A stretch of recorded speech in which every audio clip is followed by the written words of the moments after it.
दिल्लीत विद्यार्थ्यांच्या आंदोलनावरून खळबळ, खासदार विशाल पाटील दिल्ली पोलिसांच्या ताब्यात। दिल्लीत विद्यार्थ्यांच्या आंदोलनाला पाठिंबा देण्यासाठी रस्त्यावर उतरलेले सांगलीचे खासदार विशाल पाटील आता दिल्ली पोलिसांच्या ताब्यात आहेत। या घटनेने राजधानीतील राजकीय वातावरण चांगलेच तापले आहे। आज दुपारी 3:30 वाजता काँग्रेसचे राष्ट्रीय अध्यक्ष मल्लिकार्जुन खरगे यांच्या निवासस्थानापासून खासदारांचा मोर्चा निघाला।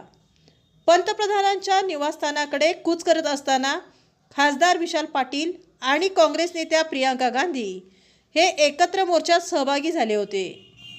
मंत्री जितेंद्र सिंग यांच्या निवासस्थानाजवळ पोलिसांनी मोर्चा रोखला। त्यानंतर प्रियंका गांधी, विशाल पाटील आणि इतर खासदारांनी तेथेच ठिय्या आंदोलन सुरू केले। घोषणाबाजी आणि सरकार विरोधी निदर्शनानंतर सायंकाळी 6:15च्या सुमारास दिल्ली पोलिसांनी सर्व आंदोलनकर्त्यांना ताब्यात घेतले। त्यांना मंदिर रोड पोलीस ठाण्यात नेण्यात आले।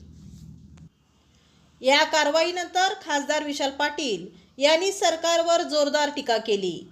त्यांच्या म्हणण्यानुसार विद्यार्थ्यांचे आंदोलन दडपण्याचा प्रयत्न सरकार करत आहे। मंत्र्यांसोबत चर्चा झाली, मात्र त्यानंतर बाहेर वेगळीच माहिती देण्यात आली। त्यामुळे आंदोलन अधिक तीव्र करण्यात आले। अशा दडपशाहीला काँग्रेस कधीही भीक घालणार नाही आणि देशातील युवकांच्या पाठीशी आम्ही ठामपणे उभे आहोत, असे त्यांनी यावेळी स्पष्ट केले। दिल्लीतील या कारवाईमुळे विद्यार्थ्यांच्या आंदोलनाला आता अधिक राजकीय स्वरूप मिळण्याची शक्यता व्यक्त केली जात आहे।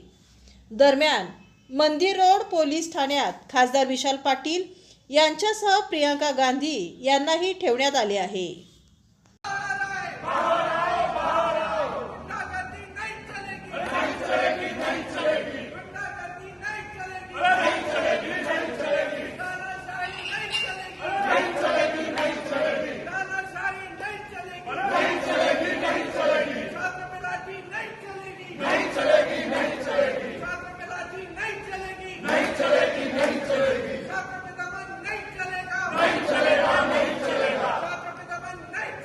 नहीं चलेगा।